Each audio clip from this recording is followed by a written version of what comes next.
सभी देशवासियों को मेरी तरफ से स्वतंत्रता दिवस की हार्दिक शुभकामनाएं। नमस्कार दोस्तों, मेरा नाम है देवऋषि और मैं आज आपको बताने वाला हूं कि भारत को आजाद करने के लिए 15 अगस्त के दिन को ही क्यों चुना गया था।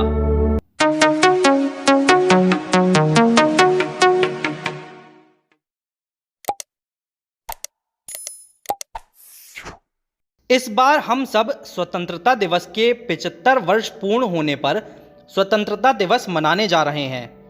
हमें प्राप्त इस आज़ादी के लिए हम सभी स्वतंत्रता सेनानियों, शहीदों तथा नेताओं को सम्मान सहित याद करते हैं, जिन्होंने भारत की आज़ादी के लिए प्रयत्न किए तथा प्राणों की आहुति देने से भी पीछे नहीं हटे। ऐसे महान वीरों को हमारा कोटि कोटि प्रणाम। समय समय पर क्रांतिकारियों के प्रयास एवं सामाजिक और राजनीतिक दबाव के चलते ब्रिटिश सरकार का नियंत्रण भारत में कम होता देख ब्रिटिश सरकार ने बहुत पहले ही भारत को आज़ाद करने की घोषणा कर दी थी। सन 1929 में लाहौर में गठित भारतीय राष्ट्रीय कांग्रेस अधिवेशन में भारत ने पूर्ण स्वराज की घोषणा की। इस घोषणा के बाद सविनय अवज्ञा आंदोलन के लिए भारतीय नागरिकों से भारत की पूर्ण आज़ादी तक आदेशों का पालन समय से करने को कहा गया।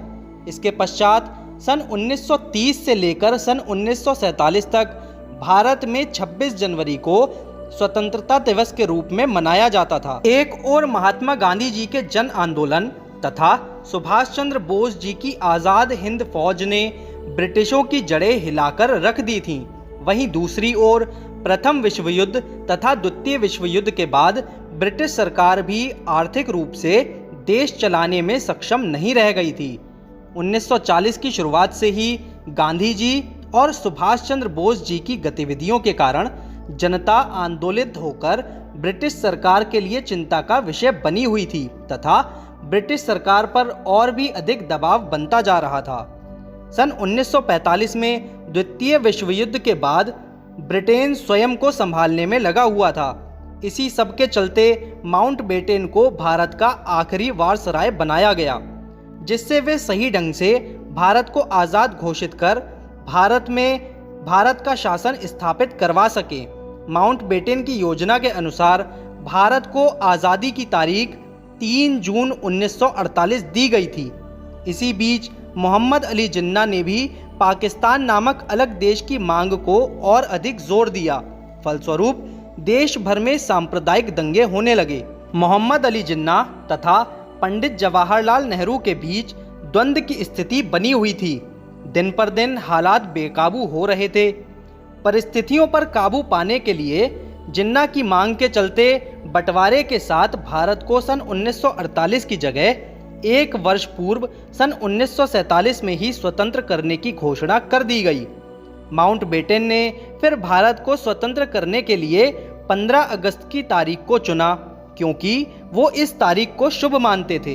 15 अगस्त सन 1945 को ही जापान ने समर्पण किया था। यह दिन मित्र राष्ट्रों के लिए अच्छा था। 14 अगस्त 1947 को वायसराय हाउस, जो वर्तमान में राष्ट्रपति भवन कहा जाता है, में माउंटबेटन, पंडित जवाहरलाल नेहरू, सरदार वल्लभ भाई पटेल तथा डॉक्टर राजेंद्र प्रसाद रात में पहुंचे तथा पंडित नेहरू ने रेडियो के माध्यम से भाषण देकर भारत को स्वतंत्रता की शुभकामनाएं देकर मध्य रात्रि 12 बजे ध्वज फहराया तथा सुबह पुनः 8:30 बजे लाल किले पर भारत के प्रथम प्रधानमंत्री के रूप में झंडा फहराकर भारत को संबोधित किया। भारत का बंटवारा हो जाने के कारण पाकिस्तान बनने के बाद भारत तथा यहाँ के नागरिकों को अत्यंत कठिनाइयों का सामना करना पड़ा। नागरिकों को भारत से पाकिस्तान तथा पाकिस्तान से भारत अपना सब कुछ छोड़कर पलायन करना पड़ा। हमारा भारत देश अत्यंत बलिदानों की देन है तथा जो कुछ भारत के वीरों ने हमारी आज़ादी के लिए किया वह सदैव याद रखा जाएगा तथा हम सदैव उनके आभारी रहेंगे। जय हिंद, जय भारत। तो ये थे वो कारण जिस वजह से भारत 15 अगस्त 1947 को स्वतंत्र हुआ। आपको वीडियो कैसी लगी हमें कमेंट करके जरूर बताएं। वीडियो जरा भी पसंद आई हो तो वीडियो को लाइक करें, शेयर करें और चैनल को सब्सक्राइब जरूर करें। मिलेंगे आपसे अगली वीडियो में। जय हिंद।